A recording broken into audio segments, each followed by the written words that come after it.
Hello everyone, आज हम देखने वाले हैं विलोम शब्द का दूसरा पार्ट यानी दूसरा वीडियो। फर्स्ट वीडियो में हमने ये सब देख लिया था, इस साइड का जो मैंने एक्सप्लेन किया था। देख तो आपने ये भी लिया था बट इसे एक्सप्लेन करना बाकी है। इसके साथ में ये शो हो ही रहा है तो ये वाला मैं एक्सप्लेन करती हूँ अभी।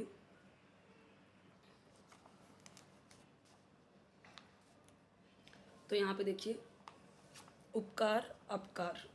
उपकार यानी अपकार। उपकार यानी क्या? जब आप दूसरों का परोपकार करते हो, दूसरों के ऊपर उपकार करते हो, उनके ऊपर कुछ, जैसे अगर आपने गरीबों की मदद की, उनके लिए खाना पानी कपड़े की व्यवस्था की, आपने अपने दोस्त पे उपकार किया पैसे से या उसकी कुछ काम में मदद करके, तो वो आपने क्या किया, उस पर उपकार किया, ठीक है। लेकिन इन रिटर्न आपने क्या किया, ना उपकार करके आपने उसके ही पैसे चुरा लिए या उसके बनते काम भी आपने बिगाड़ दिया, या आपने जो गरीब हैं उनके पैसे देने के बजाय आपने उनसे ही ले लिया। जैसे बहुत आपने देखा होगा मूवी वगैरह में, उन ऐसा भीख मांगते रहते हैं, उनके ही पैसे उठा लेते हैं, मतलब मस्ती मजाक की तरीके से, या फिर जो लोग इस तरीके से होते हैं वो भी करते हैं। तो वो क्या किया, उन्होंने अपकार किया, ठीक है। आपका दोस्त आपसे बहुत अच्छा है, आपकी फैमिली में कोई अच्छा है, जो भी है, बट वो आपके साथ अच्छा कर रहा है, आपने उसके साथ हमेशा बुरा किया, तो वो आप क्या कर रहे हो, वो अपकार कर रहे हो। तो उपकार अपकार का अपोजिट है। उपकार का अपोजिट वर्ड क्या होगा, अपकार। उपस्थित अनुपस्थित। आप यहाँ पे उपस्थित हो, पढ़ रहे हो तो आप उपस्थित हो, आप अपने स्कूल में हो कॉलेज में हो तो उपस्थित हो, प्रेजेंट हो। एब्सेंट हो तो अनुपस्थित, ठीक है। उर्वरा, तो अब ये तो सिंपल सी बात है, ये आपको पता ही होगा। उर्वरा ऊसर। उर्वरा यानी कि जब फर्टाइल है ज़मीन तो वो उर्वरा है, यानी उसमें अच्छे से क्रॉप्स फसल अच्छे से उगेगी तो वो उर्वरा है, उपजाऊ है। और जहाँ पे आप वहाँ पे कोई फसल नहीं हो सकता, पूरा बीहड़ जैसा है, तो उसे बोलते हैं ऊसर। ऊसर में कुछ फसलें नहीं उगती, ठीक है। वहाँ पे फसलें नहीं उग सकती क्योंकि वो मिट्टी क्या हो जाती है, एकदम से मतलब ये उपजाऊ ना होके अनुपजाऊ हो जाती है। तो अगर वही उपजाऊ बोले तो अनुपजाऊ, उर्वरा बोले तो ऊसर, ओके। ये जो मैं वीडियो आपको बता रही हूँ, थर्ड स्टैंडर्ड सेकंड स्टैंडर्ड से लेके 10th, सेकंड में इतना हार्ड नहीं आएगा, थर्ड में भी इतना हार्ड नहीं आएगा, बट फोर्थ फिफ्थ में हम देखते हैं सीबीएसई में इस तरीके से हार्ड आने लगता है। तो अगर हम फोर्थ फिफ्थ की बात करें, 10th तक बात करें, तो ये सबके लिए इंपॉर्टेंट है विलोम शब्द।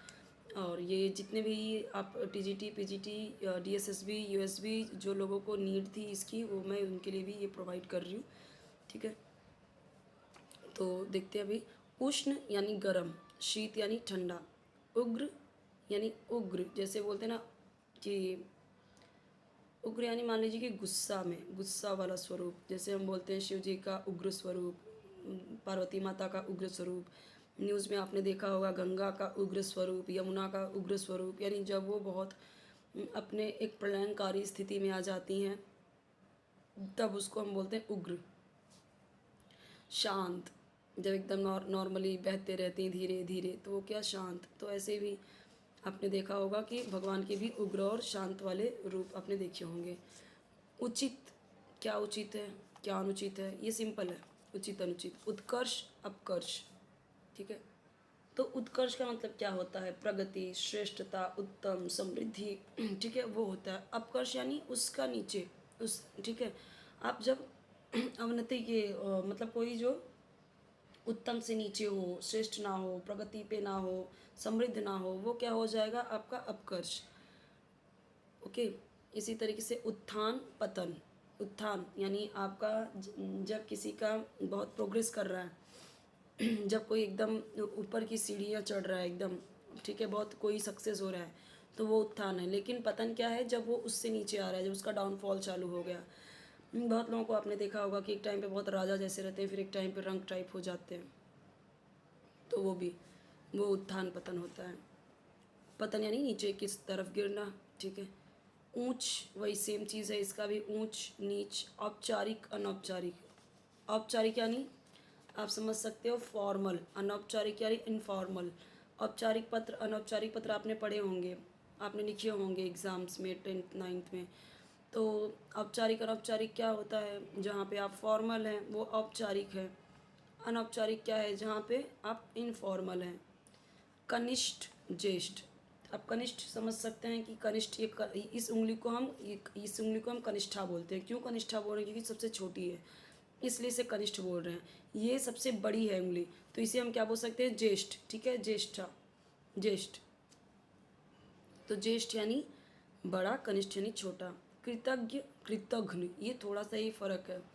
कृतज्ञ होना यानी कि हम किसी के ऋणी हैं, एहसानमंद है, तो वो कृतज्ञ होगा। कृतघ्न यानी जो एकदम मतलब समझ लो कि नमक हराम एकदम टाइप, जो हमारा एहसान भी ले और एहसान फरामोशी भी करे, वो कौन होगा? कृतघ्न होगा।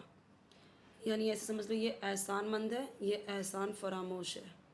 ठीक है। क्रय विक्रय, खरीदना, विक्रय करना, बेचना। क्रिया, प्रतिक्रिया, क्रिया यानी काम करना, प्रतिक्रिया यानी उस पर प्रतिक्रिया देना। ठीक है। कुरूप, सुंदर, कोमल, कठोर, क्रोधी, शांत। उग्र का शांत हमने देखा था। गरल, गरल यानी विष। अमृत यानी अमृत, ये हमने लास्ट वीडियो में भी देखा था, अमृत, विष। अब क्योंकि विष का जो पर्यायवाची है वो हलाहल, गरल, कालकूट, ये सब है विष का पर्यायवाची, तो यहाँ पे गरल दे दिया। ठीक है। अमृत का मैंने आपको कई सारे पर्यायवाची बताए थे, आप वो लिख सकते हो, ज़रूरी नहीं है सेम टू सेम लिखो। ठीक है। कई कई सारे पर्यायवाची बताया था लास्ट वीडियो में, मतलब पर्यायवाची में, तो उसमें कितने सारे अमृत के तो पर्यायवाची थे। आप इसमें से भी कोई लिख सकते हो, जैसे यहाँ पे उसने विष का चेंज कर दिया, गरल कर दिया, आप अमृत का भी चेंज कर सकते हो। गहरा, उथला, उथला यानी क्या? एकदम शैलो। बोल देखते हैं, आप देख सकते हो, समझ सकते हो कि जब नदी है, नदी में बीच में जाओगे तो गहरा रहेगा, किनारे पे ही रहोगे तो उथला रहेगा। गुण, अवगुण, गुण है आप में, क्वालिटी है तो आप गुणी हो, नहीं है तो अवगुणी हो, तो ऐसे ही गुण अवगुण। गुरु, शिष्य, गुरु का लघु भी होता है। एक गुरु अगर देखोगे तो छोटा, अब गुरु माने छोटा तो लघु यानी बड़ा। अगर गुरु आप देखोगे गुरु शिष्य परंपरा वाली बात, तो गुरु शिष्य दोनों हो सकता है। ग्राह्य, अग्राह्य, ग्राह्य यानी खाने, ग्रहण करने वाला, ग्रहण कर सके जिसे, अग्राह्य उसका अपोजिट जिसे ना ग्रहण कर सके। चंचल, स्थिर, हम कोई कोई बच्चा होता है ना जो बहुत चंचल होता है, बोलते हैं यहाँ वहाँ घूमता रहता है, मस्ती करता रहता है, बहुत चंचल है। स्थिर कौन है? जो स्थिर है, एकदम शांत है, वही। चेतन, जड़, जड़ चेतन, जड़ यानी क्या? एक जगह, मतलब जड़ जाना, जम जाना एक जगह पे। ठीक है, उसको बोलते हैं जड़। चेतन यानी क्या? जिसमें जिसमें जान हो, जिसमें चेतना हो। ठीक है। जड़ यानी समझ सकते हो कि एकदम निर्जीव टाइप, और चेतन यानी क्या? जिसमें चेतना हो। जटिल, सरल, जटिल यानी मुश्किल है, सरल यानी आसान है। तो ये हो गया हमारा। अभी नेक्स्ट वीडियो में हम और भी पार्ट्स देखेंगे तो इसके, और एक्सप्लेन भी करूँगी। एक्सप्लेनेशन से क्या होगा ना, वो आपके दिमाग में घुसेगा, इसलिए मैं एक्सप्लेन कर रही हूँ। छोटे बच्चों के लिए भी ईजी रहेगा और जो बड़े हैं उनके लिए भी ईजी रहेगा, क्योंकि अगर आपको मीनिंग पता हो जाता है तो लिखना ईजी हो जाता है, नहीं पता होता है तो फिर लिखना मुश्किल होता है। ठीक है।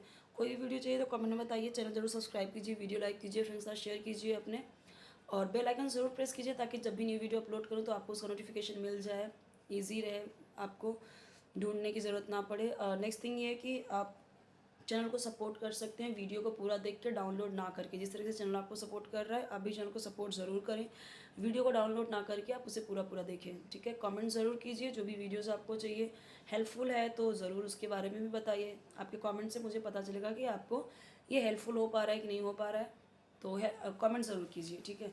और किस तरीके की वीडियोज़ चाहिए आपके एजुकेशन से रिलेटेड, वो ज़रूर बताइए।